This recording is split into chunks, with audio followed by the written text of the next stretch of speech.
This is Tycho Brahe, the most brilliant astronomer of the 16th century. His life was a catalogue of the bizarre, but his death is legendary. It began, as many bad nights do, at a lavish, booze-soaked banquet. But to understand his end, you must know his beginning. Born into Danish nobility, Tycho was destined for a life of law and politics, not stargazing. But in 1560, a predicted solar eclipse captivated his teenage mind. The fact that mortals could predict the dance of the heavens felt like true magic.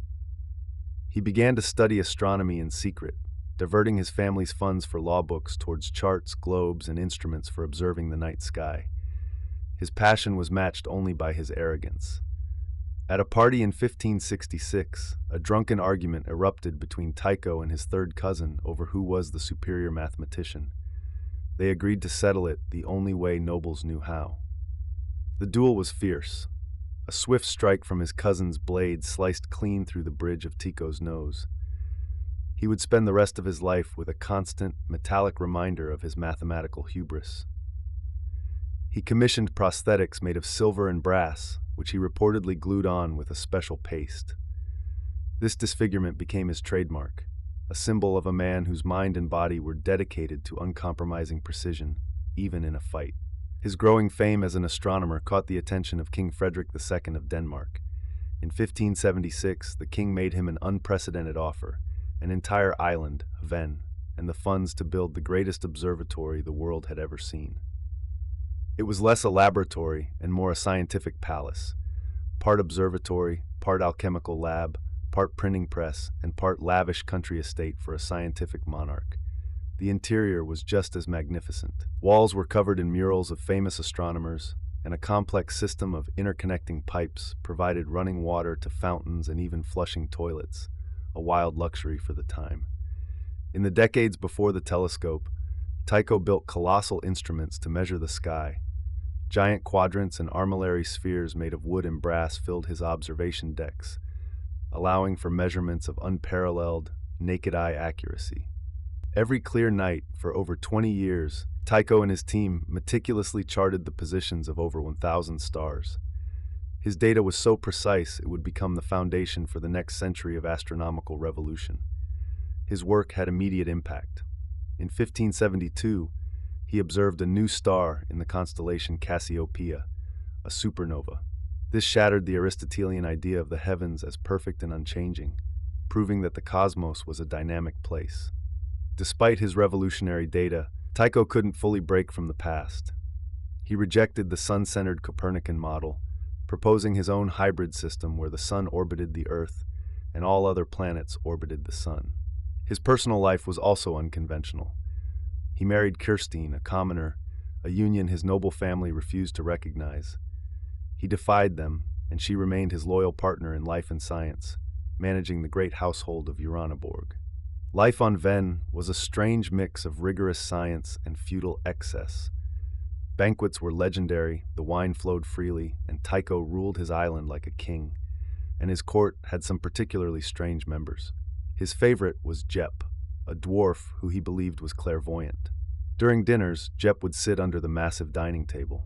Tycho would occasionally drop food down for him, listening to his garbled, supposedly prophetic mutterings.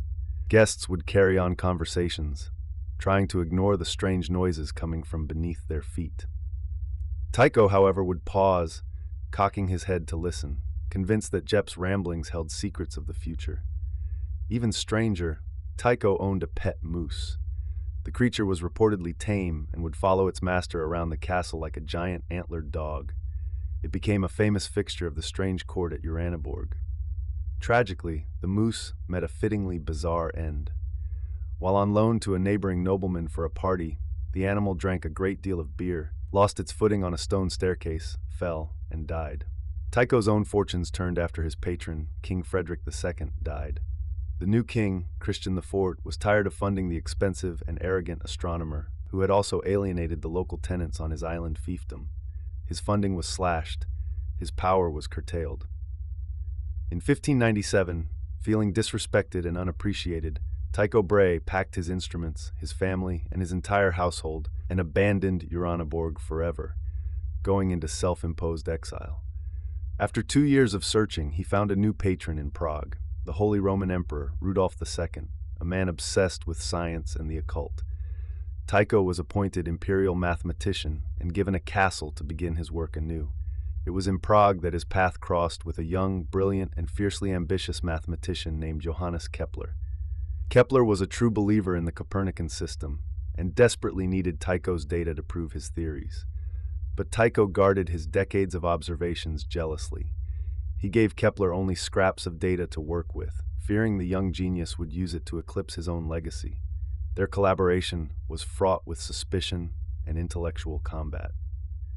This brings us to the final night, October 13th, 1601. Tycho attended a banquet hosted by a local baron in Prague. As always, the food was rich and the wine flowed freely for hours on end. 16th century etiquette was brutally strict. It was considered a grave insult to leave the table before the host. Tycho, needing desperately to relieve himself, found himself trapped by politeness and his own pride. He held on for hours. When the banquet finally ended and he rushed home, it was too late. He found he could no longer urinate and was in excruciating pain. A fever set in and he slipped into delirium. For 11 days he suffered. He knew his life's work, that precious guarded data, was his only claim to immortality. After his death, Kepler finally got his hands on the complete data. Using Tycho's pristine observations, he would go on to discover the laws of planetary motion, proving the planets moved in ellipses and paving the way for Newton. Tycho Brahe did not live in vain. His bizarre, arrogant, and brilliant life created the data that changed our view of the universe forever. All thanks to a man with a metal nose, a drunken moose, and a tragically powerful bladder.